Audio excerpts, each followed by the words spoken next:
Signs of a slowdown in the Metro Vancouver housing market keep piling up as house prices fall. That is the subject of tonight's NewsHour Insight, and Deb Hope joins us now with more. Yes, Chris, and it's not a real estate crash, at least not yet, but some say it's definitely a bumpy landing. Vancouver home sales dropped more than 27% in November compared to November of last year.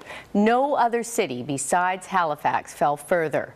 Not only that, it's the first time in a long time that the average price dropped as well. As Jazz Joe Hall reports, people are pulling their homes off the market.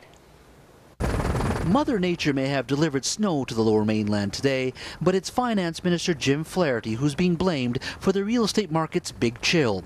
It's a dramatically cooling housing market, where new sales numbers show a 27% drop compared to last November.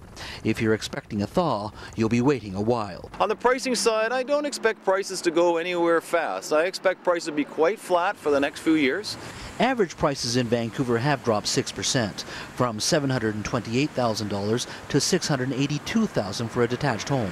This cooling comes after Finance Minister Flaherty cut the maximum length for insured mortgages to 25 years from 30. It will mean that some people will not buy into the market.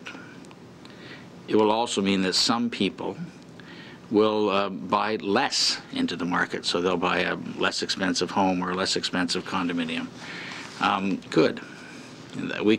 I consider that desirable. These measures reduce the number one risk, domestic risk to the Canadian economy. Critics say Flaherty brought in the legislation to soften Toronto's dangerously hot condo market, which has now taken the steam out of Vancouver's housing market. The shorter amortization and tough talk was an overreaction to many in the industry, arguing it's pushed thousands of first-time buyers in BC away. The Toronto market was the only market in Canada that really showed a significant acceleration in the pricing side. Well, I think this most latest tightening from 30 years to 25 years may in fact be unnecessary. That the markets in most of the major cities other than Toronto had already cooled down, and that changing the real estate market vis-a-vis tightening credit really was an unnecessary move at this point. Meaning Vancouver homeowners shouldn't expect brighter or lucrative days for their real estate investments anytime soon.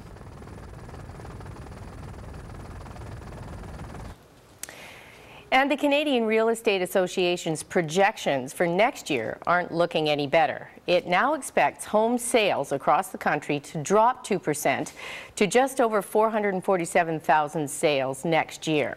And the association is forecasting the national average price to go up 0.3% to just over $365,000. And here in BC, they're calling for a drop of 0.3% in both the number of sales and the average price. Now, the Canadian Real Estate Association says its forecast for 2013 reflects an improvement from the summer when the federal government changed those mortgage rules. But it does expect that sales in most provinces will remain down from the levels posted before the new regulations. And Chris, that's tonight's Insight.